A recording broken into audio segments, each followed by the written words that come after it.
Hello there and welcome to Lunchtime News here on TV1. I'm Amavi Banagoda. Let's start off by taking a look at your headlines this afternoon.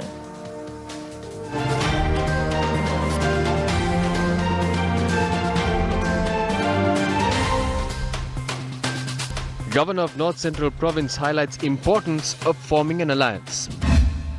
39 kilograms of Kerala ganja seized from Jaffna. Gale winds expected in several provinces across the island. Hong Kong leader warns protesters not to push city into abyss.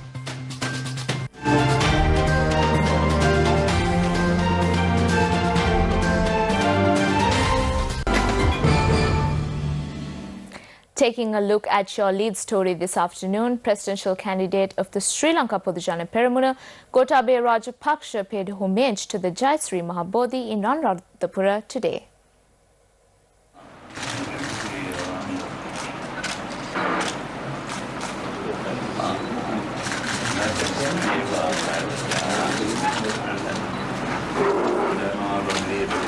Leader of the opposition Mahinda Rajapaksa and several other MPs from the SLPP attended the event.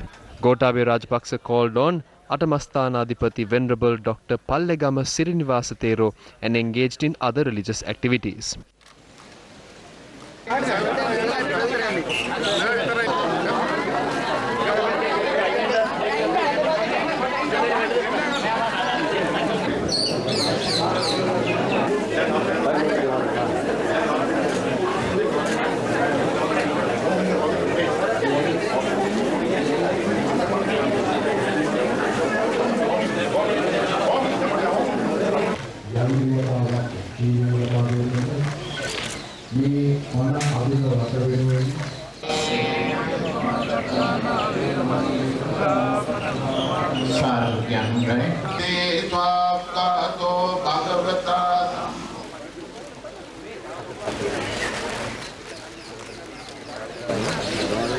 He called on the Viharadhipati of the Miriswatiya Rajamaha Viharaya, Ithala Vatunuveva, Jnana Tilaka Thero.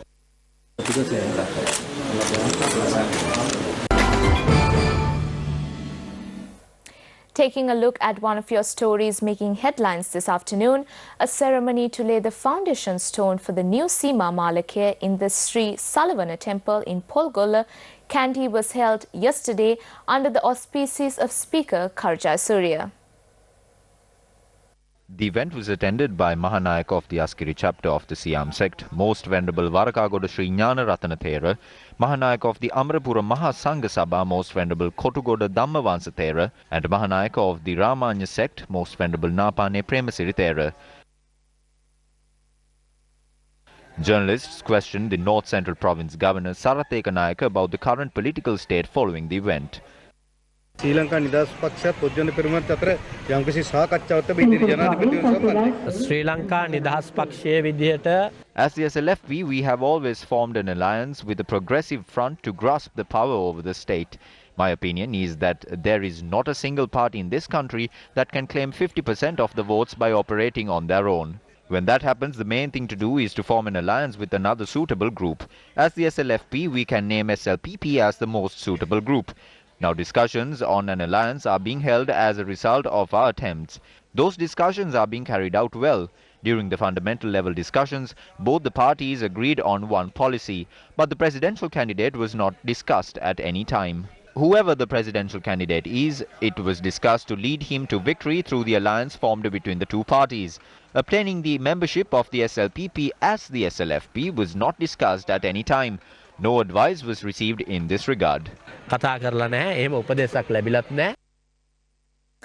Meanwhile, the chairman of the Sri Lanka Podujana Peramuna, Professor G.L. Piris, stated that discussions with the Sri Lanka Freedom Party are still ongoing. He expressed these views during a media briefing held in Anuradhapura yesterday. One discussion was held, but a decision was not reached.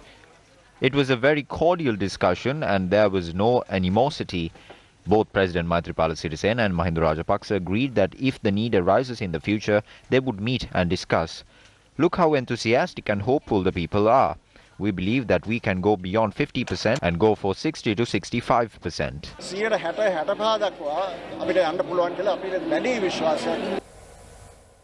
The Sri Lanka Podujana Peramuna held an event in Boralasgamuwe recently. This event was held to celebrate the announcement of Gotabaya Rajapaksa as the presidential candidate.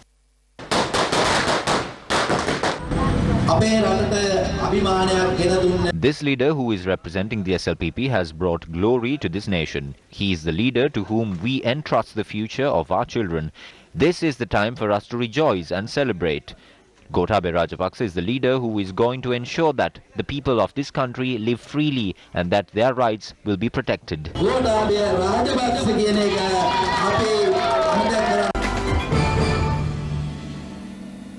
In one of your headline-making stories this afternoon, the Department of Meteorology says windy and showery condition in the southwestern part of the island is expected to enhance to some extent.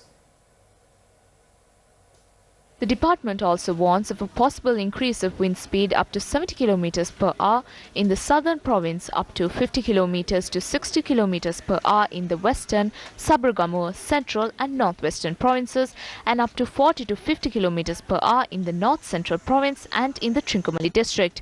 Showers or thunder showers will occur at times in the western, Sabaragamuwa, central, southern and northwestern provinces.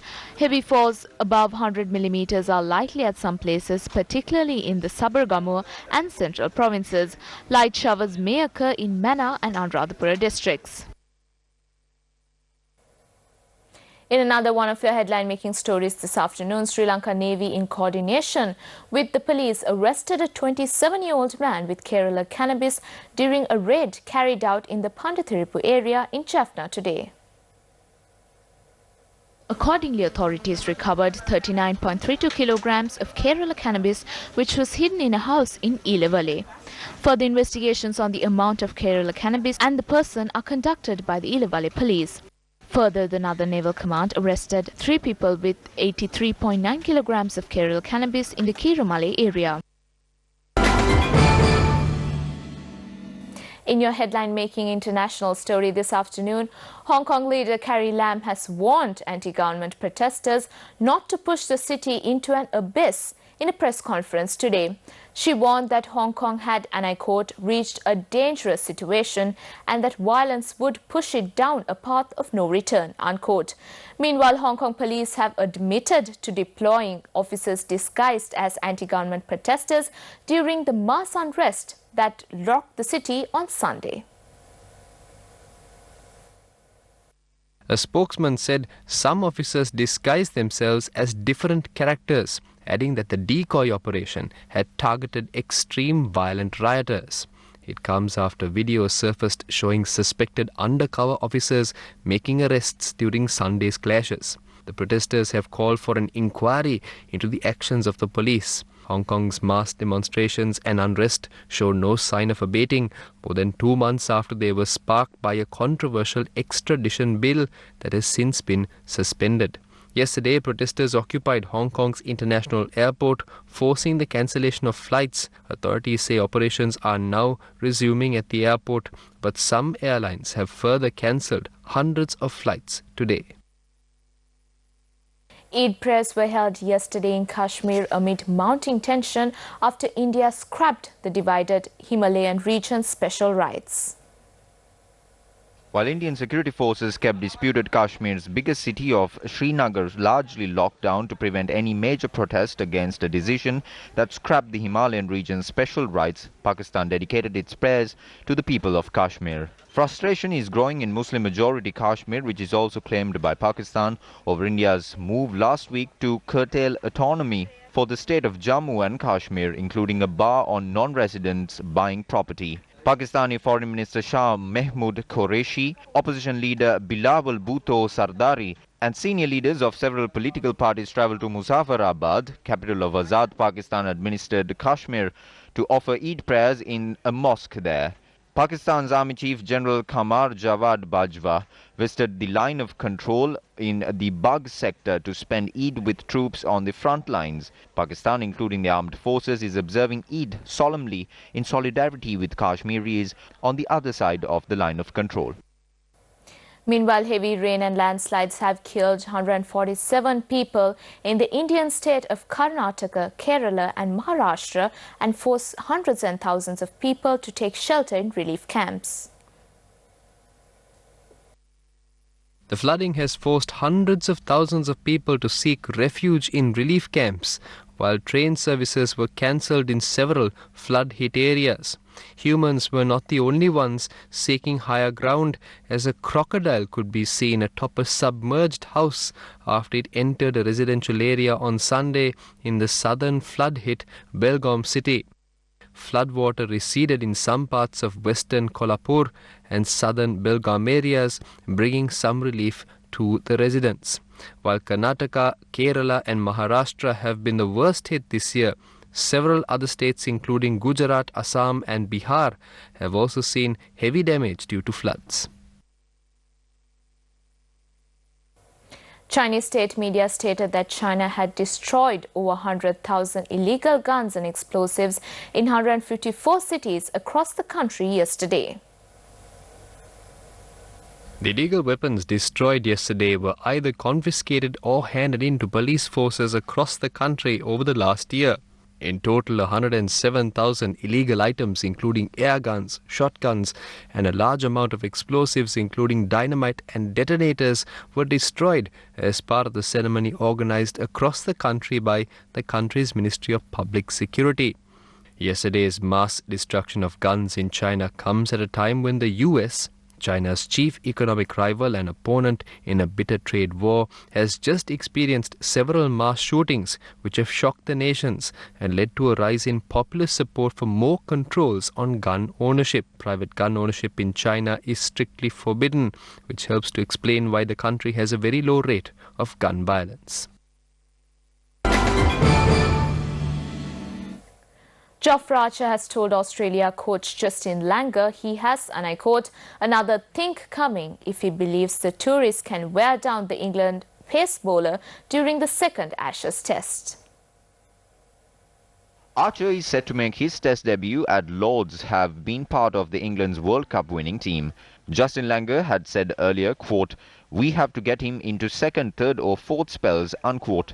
But Archer said he usually bowls 40 overs every game in first-class cricket. The 24-year-old, part of the home side preparing for the start of the second test tomorrow, was born in Barbados to a British father and qualified to play for England in March.